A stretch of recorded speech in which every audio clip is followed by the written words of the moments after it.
Hello there everyone, and welcome to episode 4 of Richmond Park. That's right, a whopping, what's it been, 3-4 days after the previous one. Fortunately, no coursework this time, so this one's not going to be delayed. It's coming out on time, and also, you might notice, it is significantly shorter than the last one. Amazingly, despite the fact that I was very, very pressed for time last episode, somehow it ended up being the longest one, clocking in at about 33 minutes, which, that's a bit too much Richmond Park for one day. But this one, I'm looking at a lovely, respectable 16 minutes of voiceover. Thank goodness, I do not want to do another half an hour of voiceover. But anyway, into this episode. It is, of course, the second to last episode to come out, episode 4. And chronologically, this is episode 5. This is the last episode chronologically, which leaves only one space. Next episode will be episode 1 chronologically. So next episode we'll get to see how the park started. What were their first rides? We get to see the lovely, humble beginnings of a small family-owned park. However, that's next episode. This one, as you may have noticed, is titled End of the Line. As such, it will be covering the end of the park. It will look into a very sudden and sharp decline for the park, eventually leading to its closure. But all the details regarding that will be revealed later, whether in this episode or the next. For now, I'll get out of the moody narrator voice and talk about what's going on the screen. As you can see, there is a massive construction wall going up across the entire back of the park. What could this mean? Hang on a minute, if this is the last episode chronologically, why is there a construction wall? There's no time left to construct. Well, all will be revealed later, as the grumpy narrator voice 5 minutes ago just said. Either way, this episode, as I said, is looking into the most modern part of the park. If anything, actually, this is probably the smallest time jump between the episodes, with only about 2 years having passed since Dragonfly opened, whereas the rest of the episodes usually have maybe about a 10, maybe even more than 10-year gap between them. Anyway, to explain what's happening on screen, I need to talk about the story of this episode.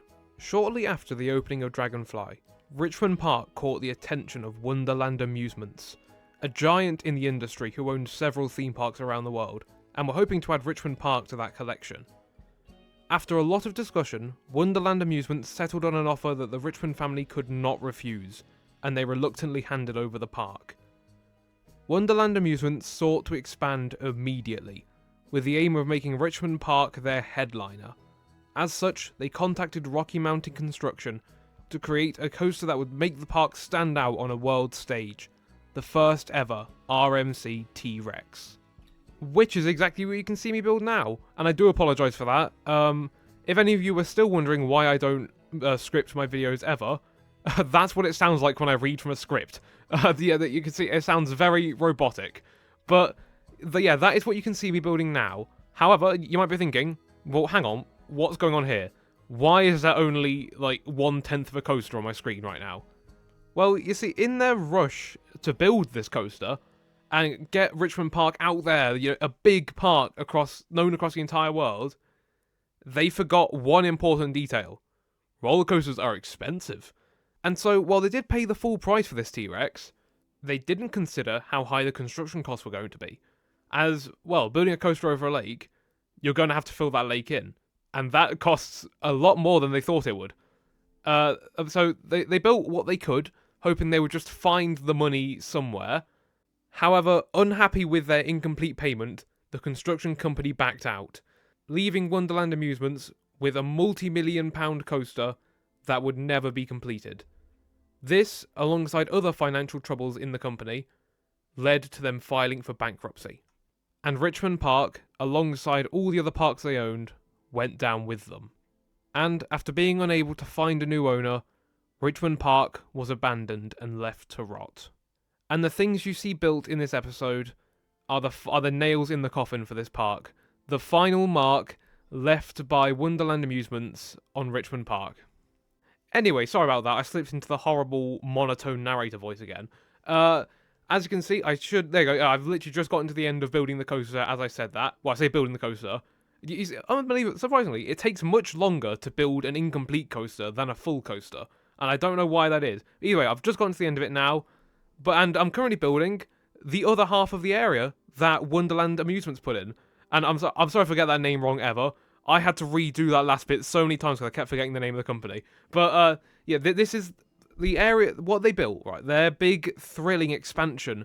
It came in 2 phases. What I'm building now is phase 1.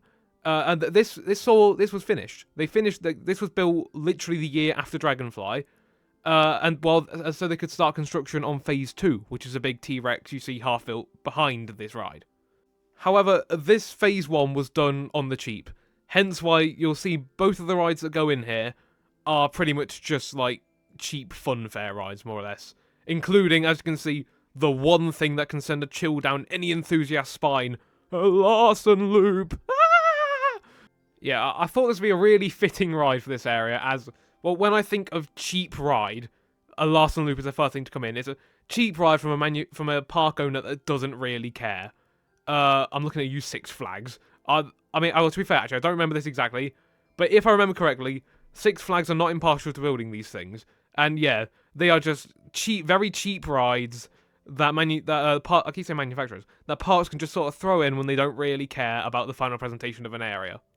Speaking of the presentation, once again, as the only person here who knows what the final product of this area looks like, I'm quite annoyed at myself, but in a good way. Because this was supposed to be, like, the bad area of the park. This was supposed to be, like, the rushed, not much thought was put into it area of the park. And I've accidentally made it look good. Like, I really like how it came out. Which, like I say, it really annoys me. Because this is supposed to be, like, the park at its lowest. It's supposed to be, like, a big, like, unthemed mess. But I accidentally gave it a theme. And if anything, actually, it's highlighted something I need to do in the next park. In the next series, I need to build, like, a steampunk area. Because, I mean, you'll see, this area, it's not, like, full tilt steampunk. But it's very down the same line, pretty much. As you'll see, like, with these pipes, there's constantly, like, steam shooting out of them onto the paths. And I saw, like, one angle of the park, of this area of the park, just, like, kind of covered in steam. With, like, it just, like, coming out of everywhere, out of all these pipes, and then you'll see later I put in a bunch of pipes everywhere. And it just made me realise that in the next park, alongside the one coaster that I know I absolutely have to build, which is not going to be steampunk themed, so these are going to be 2 completely unrelated projects, but it makes me realise I need to build a steampunk area in the next park, because, oh my god, I think I think it will look amazing. It's already like a theme I love, but I think it will look amazing. Now that I've done this area, it's sort of given me the maybe false confidence that I can replicate that into a full tilt steampunk area. Don't expect like anything like what's it? I forgot what the one in Digital Dance Park was called, but he did a really good one. Don't expect anything of that quality. I'm not that good at this game, but yeah, I think I'm finally ready to do it. I've never done one before. Because I was always kind of scared that I couldn't properly do it. But after seeing even just like this structure here, yeah, no, I think I know what the like basic things I need to put in to get a steampunk vibe are. That being steam, and a lot of it. If you couldn't guess, steam is going to be important for the steampunk area. Anyway, as you might have noticed, I've not really talked about what's being built much, because there's not a lot being built. This is a very, very slow episode. There's very little, like, track construction, like there has been in every other episode, and it's all just theming flat rides, pretty much. So I've had a chance to go on a few rambles, like, explaining the full story of this episode, and talking about the next park. And as such, I'll just continue to drop random stuff until anything interesting happens. For example, one of those is that, I'm pretty sure, I don't remember, I mean, the prologue might have been all one part, but this is the first proper episode to not feature any cuts at all. Like, because you may have noticed in other episodes, like, the OBS menu pops up for, like, a millisecond, and every time that happens, that's me, like, leaving the park and coming back later. I didn't do that once in this episode. I don't know why. Like I say, it's not even, like, a particularly interesting build, so, like, there's nothing that would make this one more interesting that keeps me from, like, coming back to it later. But I just sat there for 2 hours straight and just built, and I think it's resulted in a really... Well, there's just no cuts. There's no, like... It's all just one long, fluid video. And I don't know what I'm on about here. I forgot what my point was, but it's just, I think it's quite interesting. Either way, you can see, look, something interesting has actually happened. As you can see, I put in the sign for Wonderland Amusements. It's now kicked out the old welcome sign now that they're in charge. They put their name front and centre and lit it up with lovely golden lights. But either way, now that we wait for something else interesting to happen, this episode was mainly focused, alongside building this area, of course, it was also mainly focused on just doing some, like, general work around the park to get it ready for the final episode. Because, well, for example, the area with Dragonfly in it, that's now got a name. I'll reveal that later. I put in some, get ready for this is very exciting, some seats underneath Vault. I know, right? I, too, am very excited about the news. But, no, that's something I meant to put in back when I built Vault, and I just never got around to it for some reason. But thrilling seat updates aside, as you can see, the other flat ride's going in, and I'd be lying if I said I knew what this was. Do these even exist? Is this a real flat ride? Yeah, it looks like a wind turbine, so as such I've called it turbine. But I refuse to believe that ride exists. That I can go somewhere and get on that thing there. What is that even meant to be? It's incredibly low capacity, so a bit like the last one, really. So it feels like the park has just kind of thrown that in. Just whatever. While we build the T-Rex, let's just throw in whatever we can. And either way, it's a crowd pleaser. It looks intimidating. That's all that really matters to them, I guess. Anyhow, as you can see, the entrance archway is now being built, and I don't remember if I put the name on yet. No, I haven't. Okay, I have not put the name on just yet, but the area does also get a name. Later in the episode, the name will go up, but first we've got some buildings going in. I know I was very 50-50 on if I was going to put, like, actual buildings into this area, because, I mean, spoiler alert, the area where this building currently is, the part of it is going to be used in the next episode. Although, luckily, I do move that building forward a bit, so it still gives me some room there.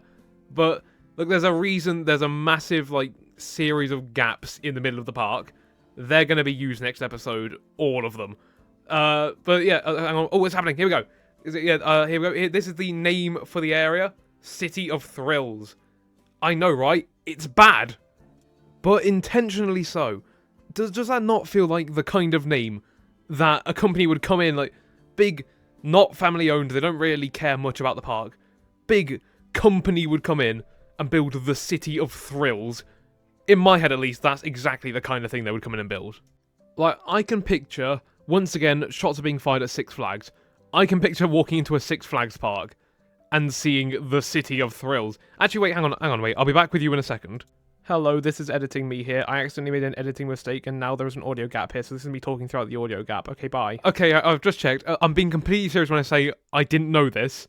I have to, because, like, the name sounded really familiar just then. So I have just checked. Six Flags Qiddiya has an area called City of Thrills. I've unintentionally fired shots at Six Flags.